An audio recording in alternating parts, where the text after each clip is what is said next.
பக்தி சிறுகதை. இஞ்சிமேட்டு அழகிய சிங்கர் ஒரு விஷயத்தை ரொம்ப சமத்காரமாய் சொல்வார். ராமனுக்கு நாளை பட்டாபிஷேகம் நடக்கவிருந்த நேரத்தில் தடை ஏற்பட்டது. மனைவியோடு போய் ரங்கநாதனை சேவித்துவிட்டு வந்தவன் அவன். ஆனாலும் தடை. ஆனால் குதிரை மேல் ஏறி மலைகளிலும் வனங்களிலும் திரிந்து கொண்டிருந்தானே, அவன் நரசிம்மனை ஆராதித்தான். அப்படி ஆராதித்த ஸ்ரீனிவாச பெருமாள் நித்யஸ்ரீயோடு விளங்குகிறாள்.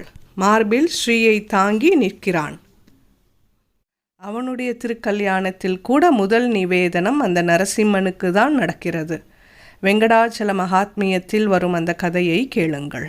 ஏகமாக பதார்த்தங்கள் அக்னி பகவானே வந்து தளிகை பண்ணுகிறான். அக்னி பகவான் தளிகை செய்தால் எப்படி இருக்கும்?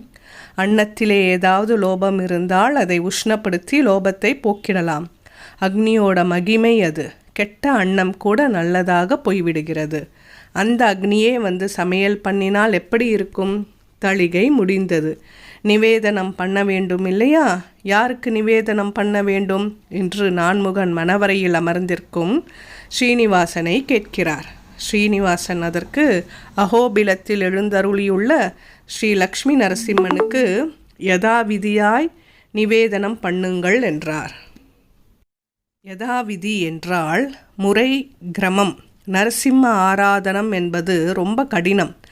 அதனால்தான் அஹோபிலத்து லக்ஷ்மி நரசிம்மனே முதல் சந்நியாசியாக வந்து உயர்ந்த திருநாராயணபுரத்திலே அவதரித்த கேசவாச்சாரியார் என்பவருக்கு திருத்தண்டமும் காஷாயமும் கொடுத்து உபதேசம் செய்வித்தான். சந்நியாசிகளால் தான் அவ்வளவு நியமமாக ஆராதனம் பண்ண முடியும் என்று காட்டதான் அப்படி நடைபெற்றது.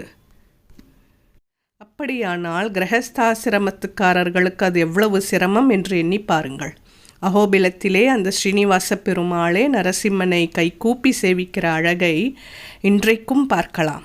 கல்யாண காலத்தில் சிறந்த மூர்த்தியாக தியானம் பண்ணக்கூடியவன் அந்த நரசிம்மன். ஒரு கோயிலில் ராமன், கண்ணன், நரசிம்மன் என்று வெவ்வேறு மூர்த்திகள் இருந்தால் முதல் நிவேதனம் நரசிம்மனுக்கு தான் நடக்கும். அப்படியே தான் ஸ்ரீனிவாச கல்யாணத்தின் போதும் நடந்தது.